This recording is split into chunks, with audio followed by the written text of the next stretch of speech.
Hi, I'm Helen from Heritage Garden Seeds, and today I'm going to show you how to sow your overwintering onions. So you can sow your overwintering onions from late summer to early autumn, and it is August now, so it is the perfect time to get sowing. So you can sow your onions into trays or modules. I'm going to use this 84 cell module tray because I want lots and lots of onions next year, and will also give me some extras.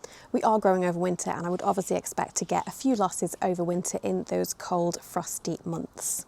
So I filled the module tray with compost, as you can see, and I'm just going to make a little dimple into each cell.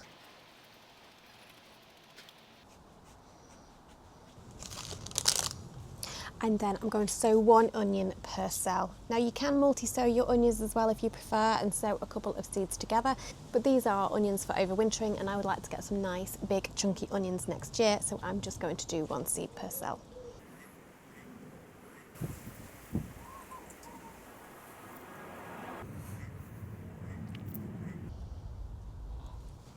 And then I'm just going to cover those with a thin layer of compost.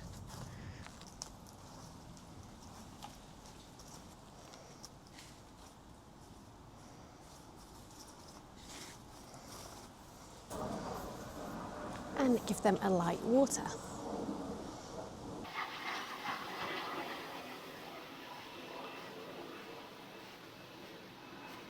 I'm just going to pop my little plant label in so that I can remember what I've sown.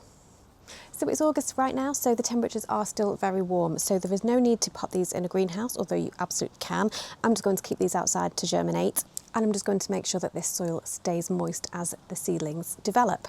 So if you're sowing into trays, a similar principle applies. You want to fill your seed tray with some compost, scatter those seeds over the surface, and then lightly cover with a thin layer of compost. Once those seedlings germinate and are large enough to handle, then you'll be looking to transplant those seedlings into modules similar to this so that you can grow those on. So whether you're sowing in trays or modules, once your seedlings have developed some true leaves and have put on a nice healthy root system, you want to be transplanting those plants into their final growing positions. You want to space them about 10 centimetres apart, and the area should obviously be kept weeded and well watered as those plants establish.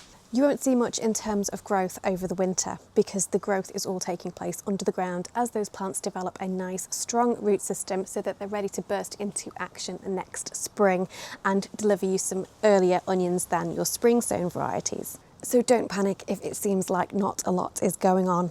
If we get a really cold spell over winter, which we do often get, then your plants may benefit from some protection. So pop some fleece over the top just to keep that frost off the plants. So as you can see, it's all very, very simple to grow your onions over winter, and you will know when your onions are ready next summer because the foliage will turn yellow and start to topple over naturally. And so that is the sign that it's time to harvest. So I hope you've enjoyed this video. If you have any questions at all, please feel free to reach out to me. The best place to get me is always on Instagram. We are at Heritage Garden Seeds, or you can send me an email. The email address is hello@heritagegardenseeds.com.